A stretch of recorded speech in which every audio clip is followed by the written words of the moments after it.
Hello दोस्तों, स्वागत है आपका मेरी चैनल में। और ये है नसों में होने वाले दर्द के आयुर्वेदिक इलाज या उपचार के वीडियो का पार्ट 2।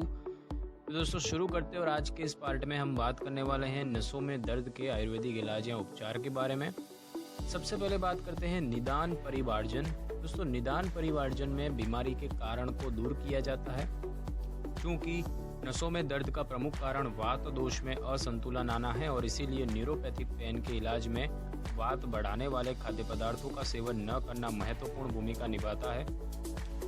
निदान परिवार्जन की स्थिति एवं रोग को बढ़ने और दोबारा होने से रोकता है।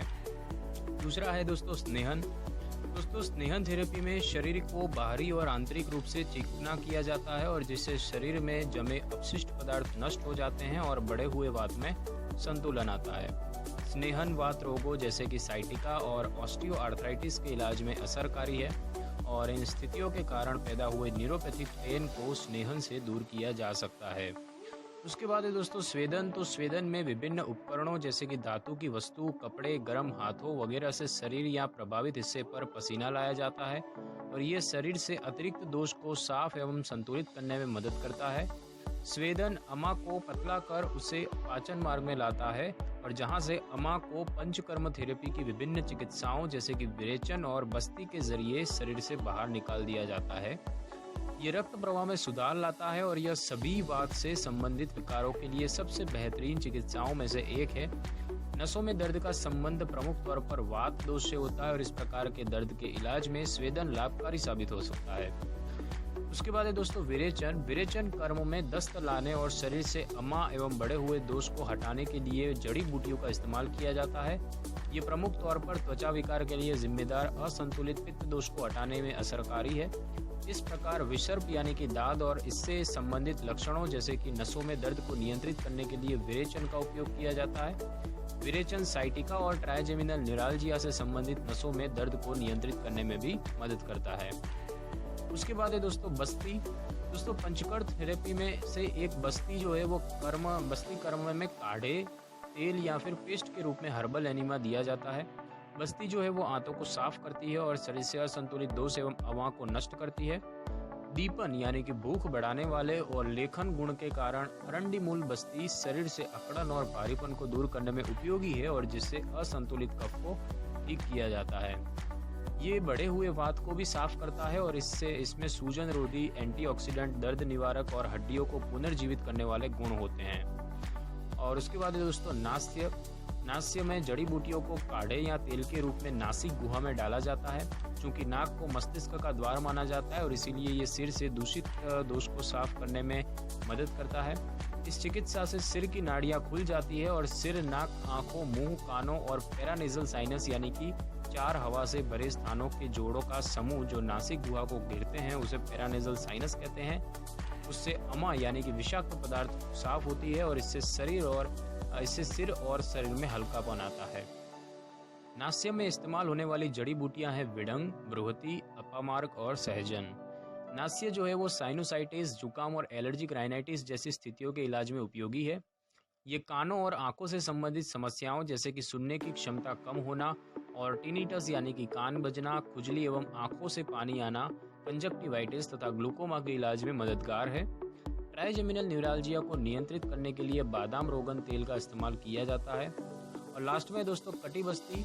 इस चिकित्सा में आटे से बने फ्रेम को कमर पर रखा जाता है और फिर उसमें गर्म तेल भरा जाता है और इसके बाद इस फ्रेम को कुछ समय के लिए त्वचा के संपर्क में ही रखा जाता है और तेल को समय समय पर बदलते रहना पड़ता है।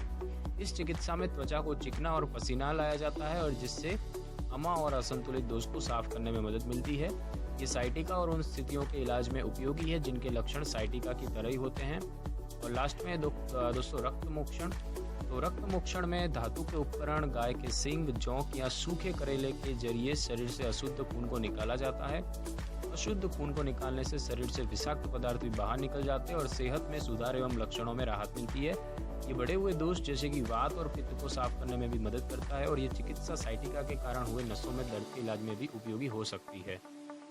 क्योंकि विसर्प की समस्या रक्त के खराब होने के कारण होती है और इसीलिए विसर्प को नियंत्रित करने में भी रक्त मोक्षण असरकारी हो सकता है। अब बात करते हैं जड़ी बूटियों के बारे में जो कि नसों में दर्द के लिए बहुत ही उपयोगी है। तो उसमें सबसे पहले बात करते हैं भूमि आमल की। दोस्तों भूमि आमल की पाचन, मूत्राशय और प्रजनन प्रणाली पर कार्य करती है। इसमें तीखे, संकुचक यानी कि उत्तकों को एक साथ रखने वाले और भूख बढ़ाने वाले गुण होते हैं। इस जड़ी बूटी को बढ़े हुए वात दोष को साफ करने और वात से संबंधित कई रोगों का इलाज करने के लिए जाना जाता है। भूमि आमल की पित्त और कफ दोष को भी साफ करने में उपयोगी है और इस प्रकार ये पित्त और कफ दोष के असंतुलित होने के कारण पैदा हुए दर्द और जलन को दूर करती है। डायबिटिक न्यूरोपैथी में ठंडा, गर्म और कंपन का एहसास होना बंद हो जाता है।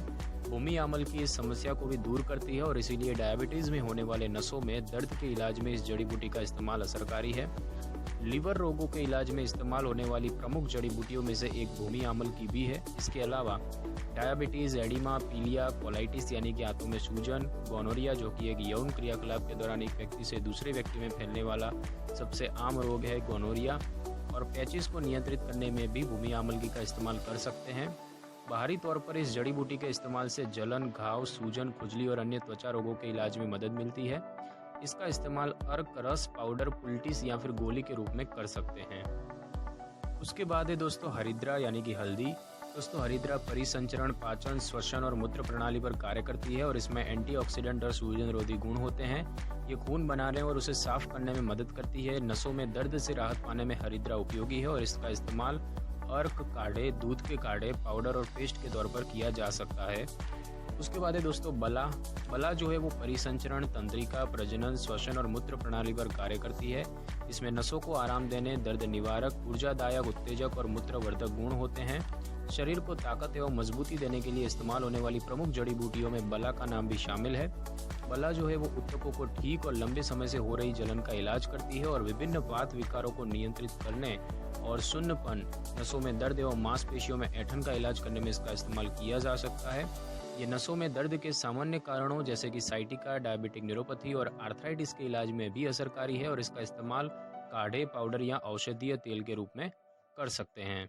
अब दोस्तों हम औषधियों की बात करें तो सबसे पहले बात करते हैं वसंत कुसुमाकर।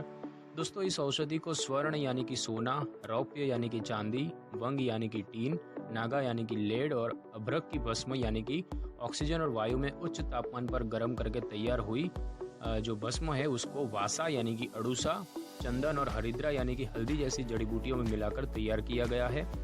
ये डायबिटीज, टीबी और मूत्र संबंधी विकारों के इलाज में उपयोगी है। वसंत कुसुमाकर तंत्रिका तंत्र को मजबूती प्रदान करती है और वात के असंतुलन के कारण पैदा हुए नसों में दर्द को नियंत्रित करने में मददगार है। ये मिश्रण जलन और कमजोरी को कम करता है और इसी वजह से इसे नसों में दर्द की प्रभावशाली थेरेपी कहा गया है। उसके बाद है दोस्तों शिरशूलाद्विवज रस।